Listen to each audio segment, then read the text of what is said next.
which is Wabi Sabi, written by Nobuo Suzuki. So this is a Japanese author which wrote on the concept of Wabi Sabi. So Wabi Sabi is basically an old Japanese concept which celebrates beauty in imperfections, incompletedness and impermanence. So it's like three I's: incompletedness, imperfections and impermanence. So this book has been divided into three stages. First one is Wabi Sabi in philosophy. So here in Wabi Sabi of philosophy, the writer wants to give the concept of the Wabi Sabi philosophy to the readers, which who believe in existential philosophy, which says that which believes that there is always beauty in perfections, or perfect things are to be viewed upon, or perfect things are to be encouraged upon. But the Wabi Sabi says that there is beauty in imperfections as well. Like there are more life in imperfections, there are more colors in imperfections. Like when we view a perfect thing, it will be same from each angle from where we view it. But in the concept of Wabi Sabi, where imperfections are appreciated, when we see an imperfect art, it will be different from each angle from where we view it. So again, a concept where imperfect things are contrasting to the perfect things, as where imperfect arts are like, they are more of life, and perfect things can be copied by everyone. Like if we see a perfect vessel, they can be equally created by another person if it's like a perfect thing. But imperfect vessels or imperfect art is something which only writer has the copyright upon. Like copyright in the sense only he has that authority, and nobody else can copy that as easily as possible.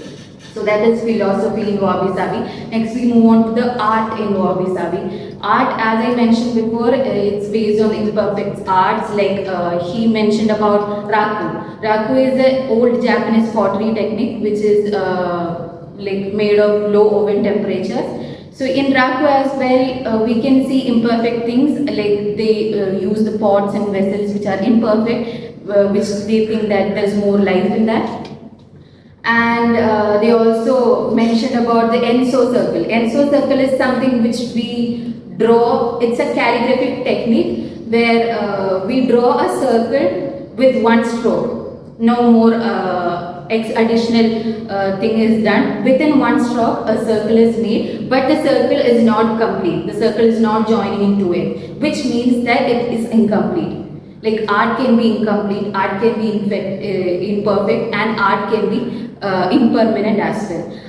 Impermanence, he mainly related to the nature, where he mentioned about stones. Like the mountains we see here are piled up version of stones. Stones, a million of years, it got piled up and became a mountain. But due to some natural catastrophes, it can get blown out within a minute or within a moment. So all that hard work for that stones to get piled up has been blown out within a minute. So it's like anything which we see in this nature is not permanent forever. Everything is temporary. And the last thing is my favorite part, which is Wabi Sabi as a way of life. On a daily basis, how can we use the concept of Wabi Sabi to a better living? So first one is he gives us a reality check where we are not truly happy all the time. Like even if we feel so happy, we are not happy. That means like if we forcefully make us happy on a very large extent, that means it will gradually lose our vision to look more. Like if we are not satisfied to a particular extent, that will create a space where we can have more vision. Like I will do that next time, or I will do that, I will complete that assignment in a very well way next time. Like we'll have that sort of vision when we are not completely happy. But when we are completely happy, we lose that vision, and also we lose that gradual self growth. That is what he is telling. And second thing is he also tells us to be like water. Water means it can fit into any ball, any glass. Like there is no preconceived shape for water. Like it can fit anywhere it can go, and it always look around something which it have never encountered. So he tells us to stop having preconceived ideas or assumptions about something. Like it gives us more stress in life. If we are about to attend a seminar tomorrow, like it's better to not have any assumptions or preconceived notions about that seminar. Like you just have to go and attend that seminar. That's it. Like you just have to be like water at that point. And water also mentioned. He also mentioned about transparency when he talked about water. Where we don't have to be like others, or we don't have to be someone who is not ourselves.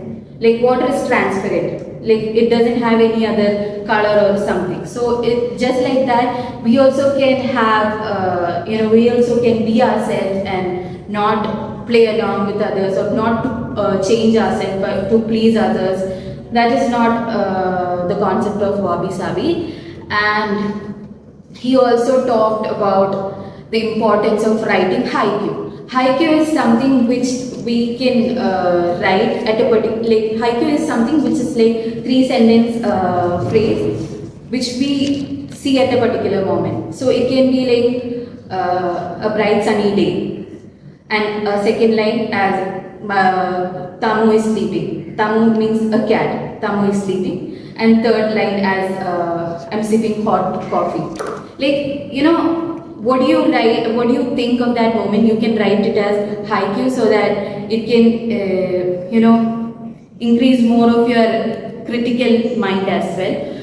And he also talked about there is life to something what is broken. Like, for example, he took this as example. There is a vase, and it is newly got vase, and due to some causes it got broken, and the person who bought this vase is trying to fix it. So the vase which is fixed has been given more love for the vase which has been prepared. I think you got what I'm saying. Like the vase which was originally prepared by a potter or someone, to a manufacturer, is like giving love to that vase while preparation. But after the vase is made, after someone bought it, and after it got broken and it got fixed by that same person, that means like more than the manufacturer, this person gave more love to that vase so that it got fixed in a better way. So like it says that there is something, by this he tells that there is something life, there is a life for what that is broken. And lastly, he tells about creating space in life. Creating space in life means he encourages the readers to answer 2 questions on a daily basis. First question is, what gives you energy on a daily basis? I mean, what gives you energy today? And second question is, what snapped you off from your energy today? So whatever comes in that second question, we can leave that gradually, and we can create space in life. Most of our life is filled with so many unwanted things which gradually gives us more stress and more unwanted stress, tensions in life. But if we start to do this like on a daily basis, answering these 2 questions, and looking on to the second question where like what snapped you off from your energy today, and removing that things from your life will eventually create more space in your life, and it will be more productive. It will make you more productive. So yeah, that's it. Like this Wabi Sabi is mainly of a self-help book where we got to know more things on how beautiful imperfect things can be, and how he also gave us a reality check that nothing is permanent in life. Like when there is something is to be made, that has to be perished one day. And also it gives us the importance of incompleteness, valuing incompleteness in life. There is whatever thing we view has something lacking in it, and we should appreciate that there is something lacking in it. We should not criticize that there is something lacking in it, but instead we should appreciate that void things in life. So yeah.